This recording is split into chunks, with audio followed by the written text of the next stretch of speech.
Well, there's a new vehicle for first-time buyers if you're trying to save up money to buy your first home introduced. This is newly introduced this year. It's called the tax-free first home savings account, FHSA for short as they call it. And this will allow you to contribute some money tax-free into a savings account for when you buy your first home. In this video, I'll explain and get into it a little bit more. My name's Greg Axford. I'm a licensed realtor and property manager, and I work out of the marketplace of the Tri-Cities in Greater Vancouver. That's Coquitlam, Moody and Port Coquitlam. And my goal of this channel is to keep making some educational videos to help you if you're thinking of buying or selling real estate.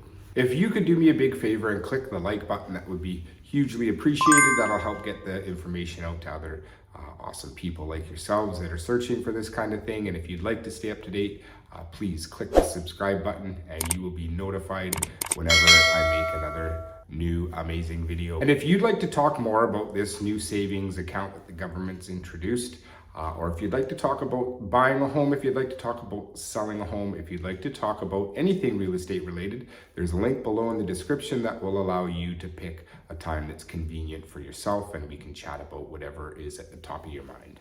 Okay, so this is tax-free first home savings account newly introduced by the government to helpfully give people, man, I really feel bad for young people. Whenever I meet somebody that's buying their first home, if they're in their 20s, early 30s, I always think like, my gosh, I don't know how you do it. I don't know how you've saved enough money. It is extremely difficult, I think, for younger people to get into the market because of the price of housing. So what is the government doing? What are they not doing? Maybe that's a question that should be asked as well.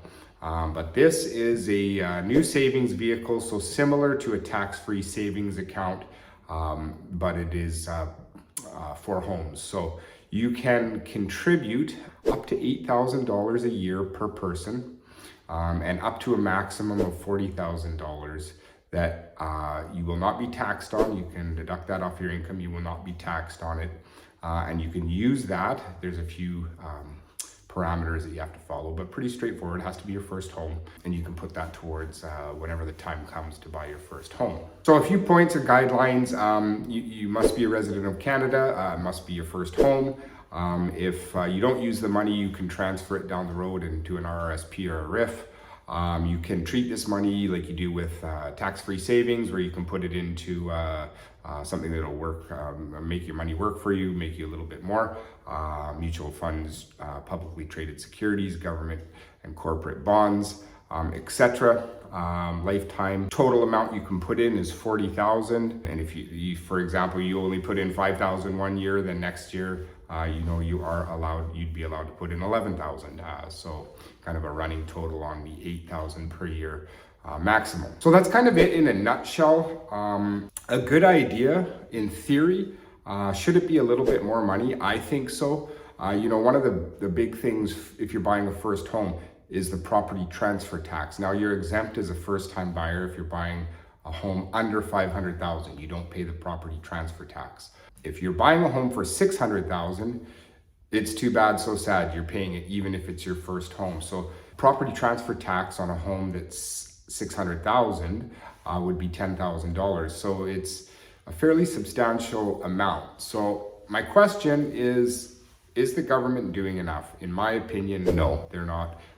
That amount for first-time home buyers on the property transfer tax should be way higher than $500,000. It is $750,000 if you're buying something brand new, okay? But I think they should make it $750,000 across the board.